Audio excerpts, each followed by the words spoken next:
আকাশবাণী কলকাতা স্থানীয় সংবাদ পড়ছি সুদীপ বসু। প্রথমে বিশেষ বিশেষ খবর। অপারেশন সিন্দুরের প্রেক্ষাপটে সন্ত্রাসবাদ মোকাবিলায় ভারতের অবস্থান বিশ্বমঞ্চে তুলে ধরতে কেন্দ্রীয় সরকার 7টি সর্বদলীয় প্রতিনিধি দল বিভিন্ন দেশে পাঠাচ্ছে।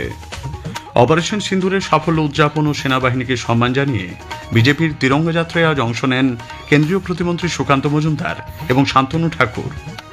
খাস জমির বেআইনি হস্তান্তর রুখতে রাজ্য সরকার বাংলার ভূমি পোর্টালটিকে কাজে লাগাবে।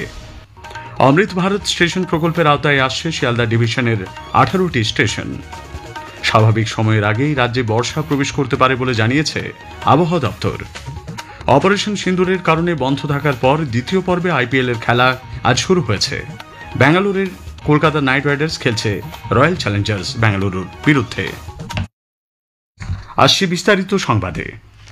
অপারেশন সিন্দুরের প্রেক্ষাপটে ও সীমান্ত পারে সন্ত্রাসবাদ মোকাবিলায় ভারতের কঠোর অবস্থান আন্তর্জাতিক মঞ্চে আরও জোরদারভাবে তুলে ধরতে 7টি সর্বদলীয় প্রতিনিধি দল রাষ্ট্রসংঘ নিরাপত্তা পরিষদের সদস্য সহ একাধিক গুরুত্বপূর্ণ বন্ধু রাষ্ট্র সফরে যাচ্ছে।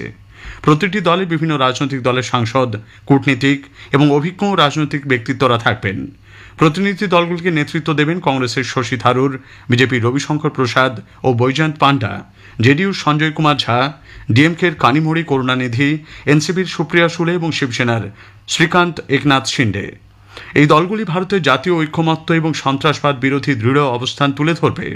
জিরো টলারেন্স নীতির ভিত্তিতে সব ধরনের সন্ত্রাসবাদের বিরোধিতার বার্তা বহন করবে। পেহেলগাঁওতে সাধারণ মানুষের উপর জঙ্গিদের নৃশংস হত্যাকাণ্ডের বিরুদ্ধে ভারত যোগ্য জবাব দিয়েছে বলে উল্লেখ করেছেন এভারেস্ট কাঞ্চনজঙ্ঘা জয়ী অর্জুন সম্মানে ভূষিত পর্বতারোহী দেবাশিস বিশ্বাস। আকাশবাণীকে তিনি বলেন, অপারেশন সিন্দুর প্রমাণ করে প্রধানমন্ত্রী নরেন্দ্র মোদীর নেতৃত্বে আগামী প্রজন্মের কাছে একটি শক্তিশালী ভারত আমরা উপহার হিসেবে রেখে যেতে পারব। পেহেলগাঁওয়ে নিরীহ পর্যটকদের উপরে দেখে দেখে বেছে বেছে ধর্ম দেখে তাদের খুন করা হয়েছে। তার পরপর ভারত সরকারের যে পদক্ষেপ সেটাকে আমি যথেষ্ট স্বাগত জানাই। আমরা বেছে বেছে বিভিন্ন জঙ্গি ঘাঁটি ধ্বংস করেছি। এই ব্যাপারে আমাদের ভারতবর্ষের প্রধানমন্ত্রী মাননীয় নরেন্দ্র মোদীজির এই উদ্যোগকে আমি সাধুবাদ জানাই এবং আমার বিশ্বাস যেভাবে আমরা ভবিষ্যতে আরো শক্তিশালী ভারতবর্ষ গড়ে তুলতে পারবো এবং আমরা সবাই একে অপরের কাঁধে কাঁধ মিলিয়ে একটা ভবিষ্যতে শক্তিশালী ভারতবর্ষ আমরা আমাদের ভবিষ্যৎ প্রজন্মকে উপহার দিতে পারব। অপারেশন সিন্দুরের সাফল্য উদযাপন এবং সেনাবাহিনীকে সম্মান জানিয়ে রাজ্যের বিভিন্ন অংশে বিজেপির তিরঙ্গা যাত্রা চলেছে। নদিয়ার কৃষ্ণনগরের চ্যালেঞ্জ মোড়ে আজ এই কর্মসূচিতে অংশ নেন রাজ্য বিজেপির সভাপতি সুকান্ত মজুমদার। তিনি বলেন, রাজ্য সরকার সুপ্রিম কোর্টে রায় পরিবর্তন করতে পারবে না, অথচ দেখানো হচ্ছে যেন রাজ্য সরকারের হাতে সব ক্ষমতা রয়েছে। রাজ্য সরকার বারবার চাকরি প্রার্থীদের বোকা বানাচ্ছে বলেও তিনি মন্তব্য করেন। দেখুন, এই চাকরি প্রার্থীদেরকে বারবার রাজ্য সরকার ললিপপ দিয়ে বোকা বানিয়েছে এবং এখনো বোকা হচ্ছে চাকরি প্রার্থীরা। তার কারণ হচ্ছে সুপ্রিম কোর্টের যে রায়, সেই রায় মাননীয় মুখ্যমন্ত্রী কোনোভাবেই পরিবর্তন করতে পারবেন না। কিন্তু এমন ভাব দেখানো হচ্ছে যে মাননীয় মুখ্যমন্ত্রী সুপ্রিম কোর্টকে বলে সব পরিবর্তন করে দেবেন। সেই জন্য আমার মনে হয় শিক্ষকদের আগামী দিনের ভবিষ্যৎ এই মুখ্যমন্ত্রীর জন্য এবং তার দলবলের জন্য আরো খারাপ হতে চলেছে। এদিকে উত্তর 24 পরগনার বনগাঁয় আজ তেরঙ্গা যাত্রা বের করা হয়। নেতৃত্ব দেন কেন্দ্রীয় জাহাজ প্রতিমন্ত্রী শান্তনু ঠাকুর। বনগাঁ জয়ন্তপুর বাজারে শুরু হয়ে মিছিল শেষ হবে পেট্রাপোল নো ম্যানস ল্যান্ডে। পেহেলগাঁওতে সন্ত্রাসবাদী হামলার জবাবে ভারতের সামরিক অভিযানের প্রেক্ষিতে বীর যোদ্ধাদের শ্রদ্ধা জানিয়ে আজ তৃণমূল কংগ্রেসের তরফে রাজ্যের বিভিন্ন অংশে মিছিল করা হয়েছে। দেশের সার্বভৌমত্ব, অখণ্ডতা ও ধর্মনিরপেক্ষতার দাবির সঙ্গে সঙ্গে এদিন শহীদদের প্রতি শ্রদ্ধা নিবেদন করা হয়। আগামীকালও বিভিন্ন ব্লকে মিছিলের আয়োজন করা হবে বলে জানা গেছে। কলকাতার গার্ডেন রিচ এলাকায় আয়োজিত পদযাত্রায় অংশ নেন রাজ্যের পুর নগরোন্নয়ন মন্ত্রী ফিরহাদ হাকিম। চাকরিহারা শিক্ষক শিক্ষিকাদের স্কুলে ফেরানোর দাবিতে আজ তাদের আন্দোলনে সামিল হলেন ছোট ছোট ছাত্রছাত্রীরাও। বিকাশ ভবনের সামনে অবস্থান মঞ্চে তাদের ক্লাসও নিয়েছেন আন্দোলনরত শিক্ষক শিক্ষিকারা। শিক্ষকদের আন্দোলনে সহমর্মিতা জানাতে আজ বিভিন্ন স্কুলের ছাত্রছাত্রীরা করুণাময়ী থেকে মিছিল করে বিকাশ ভবনে যায়। শিক্ষকদের স্কুলে ফেরানোর দাবি জানান তারা। যোগ্য শিক্ষক অধিকার মঞ্চের আহ্বায়ক মেহবুব মণ্ডল জানান, সন্তানসম ছাত্রছাত্রীরা চাকরিহারা শিক্ষকদের যন্ত্রণার কথা উপলব্ধি করে পাশে এসে দাঁড়িয়েছে। অন্যদিকে আগামী সপ্তাহে সুপ্রিম কোর্টে রিভিউ পিটিশন দাখিল করা হতে পারে বলে যোগ্য শিক্ষক অধিকার মঞ্চের তরফে জানানো হয়েছে। চাকরিহারা শিক্ষকদের উপর পুলিশি আক্রমণ নিয়ে কলকাতা হাইকোর্টের প্রধান বিচারপতির দৃষ্টি আকর্ষণ করেছেন পুরুলিয়া সাংসদ জ্যোতির্ময় সিং মাহাতো। এই ঘটনায় দোষীদের বিরুদ্ধে কঠোর আইনি পদক্ষেপ নেওয়ার অনুরোধ করেছেন তিনি। বিকাশ ভবনের সামনে চাকরিহারা শিক্ষক শিক্ষিকাদের উপর পুলিশি লাঠিচার্জে অসন্তোষ প্রকাশ করেছেন বিধানসভার অধ্যক্ষ বিমান বন্দ্যোপাধ্যায়। পরিস্থিতি নিয়ন্ত্রণে পুলিশ আরও সংবেদনশীল হতে পারত বলে এদিন মন্তব্য করেন বিমানবাবু। পাশাপাশি বিকাশ ভবনের গেটের তালা ভেঙে ফেলাকেও তিনি সমর্থন করছেন না বলে জানিয়েছেন। এদিকে প্রদেশ যুব কংগ্রেস আজ কলকাতায় রাজভবন অভিযান করে। যুব কংগ্রেসের সহ সভানেত্রী শাহিনা জাভেদের নেতৃত্বে মিছিল ধর্মতলা থেকে রাজভবনের দিকে এগিয়ে গেলে পুলিশ ব্যারিকেড করে তাদের আটকে দেয়। শুরু হয় বাকবিতণ্ডা। 56 জন যুব কংগ্রেস কর্মীকে আটক করা হয়েছে বলে দলীয় সূত্রে জানা গেছে। ভোটার তালিকায় সংযোজন বিয়োজনের কাজে অবৈধ হস্তক্ষেপের দায়ে এক আধিকারিককে সাসপেন্ড করার পর নির্বাচন কমিশন আজ সংশ্লিষ্ট কাজের দায়িত্বে থাকা সমস্ত আধিকারিকদের নিয়ে এক প্রশিক্ষণ ও দক্ষতা বৃদ্ধি কর্মশালার আয়োজন করে।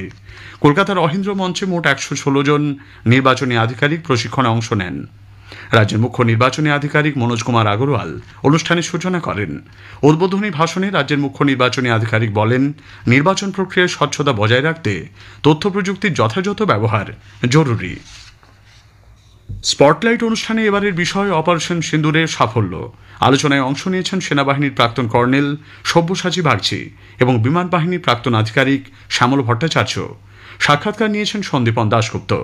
অনুষ্ঠানটির প্রথম পর্ব শুনতে পাবেন সঞ্চয়িতা প্রচার তরঙ্গে আগামীকাল রবিবার রাত 8:30 একই সঙ্গে আকাশবাণী সংবাদের সবকটি সোশ্যাল মিডিয়া পেজেও অনুষ্ঠানটি একযোগে প্রচারিত হবে।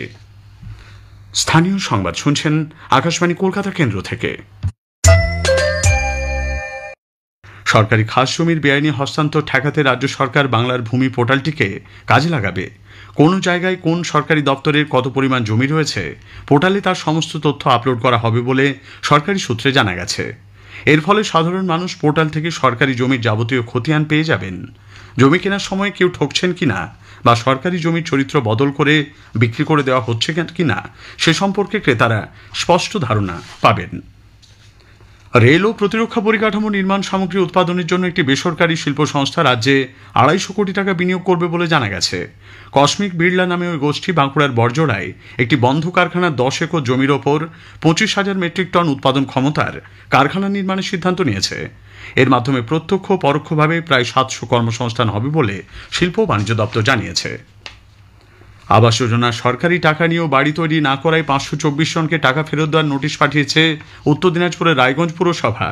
নির্দিষ্ট সময়ের মধ্যে ওই টাকা সরকারি কোষাগারে জমা না পড়লে সংশ্লিষ্ট ব্যক্তিদের বিরুদ্ধে এফআইআর দায়ের করা হবে বলেও জানানো হয়েছে। কলকাতার ট্যাংরায় দে পরিবারের 3 সদস্যকে খুনের অভিযোগে বাড়ির বড় ছেলে প্রণয় দেকে আজ গ্রেপ্তার করেছে ট্যাংরা থানার পুলিশ। আজ তাকে নীলরতন সরকার হাসপাতাল থেকে ছাড়া পাওয়ার পরই পুলিশ গ্রেপ্তার করে। প্রণয়কে শিয়ালদা আদালতে তোলা হলে 30 মে পর্যন্ত জেল হেফাজত হয়েছে। এর আগে প্রণয়দের ছোট ভাইকেও পুলিশ গ্রেপ্তার করেছে। কলকাতার শ্যামপুকুর থানা এলাকায় নিবেদিতা লেনে আজ সকালে এক নির্মীয়মান বাড়ির একতলা থেকে অগ্নিদগ্ধ দেহ উদ্ধার হয়েছে। পোড়া গন্ধ পেয়ে স্থানীয়রা সেখানে গিয়ে দেহটি দেখতে পান। এদিকে বেগবাগানে একটি বহুতল ভবনের 6 তলায় আজ দুপুরের পর ভয়াবহ আগুন লাগে। দমকলের 5টি ইঞ্জিন ঘটনাস্থলে গিয়ে আগুন নিয়ন্ত্রণে আনে। প্রধানমন্ত্রী নরেন্দ্র মোদী আগামী 22 মে অমৃত ভারত স্টেশন প্রকল্পের আওতায় যে 103টি স্টেশন জাতির উদ্দেশ্যে উৎসর্গ করবেন তার মধ্যে পূর্ব রেলের শিয়ালদা ডিভিশনের কল্যাণী ঘোষপাড়া স্টেশনে রয়েছে। শিয়ালদা ডিভিশনের বরিষ্ঠ জনসংযোগ আধিকারিক একলব্য চক্রবর্তী জানিয়েছেন, শিয়ালদা ডিভিশনের মোট 18টি স্টেশনকে এই প্রকল্পের আওতায় আনা হয়েছে। টোটাল শিয়ালদা ডিভিশনে 18টা স্টেশন পিন পয়েন্ট করা হয়েছে, যার মধ্যে গেদে, কৃষ্ণনগর, বহরমপুর কোর্ট, বনগাঁ, চাঁদপাড়া, কল্যাণী, শিয়ালদা, দমদম, ব্যারাকপুর, নৈহাটি, সোনারপুর, ক্যানিং, বারাসাত, মধ্যমগ্রাম, এইরকম ধরনের খুব ইম্পর্টেন্ট স্টেশনগুলো যাতে ফল অনেক বেশি সেরকম কিছু স্টেশন আমরা কাজ চালাচ্ছি।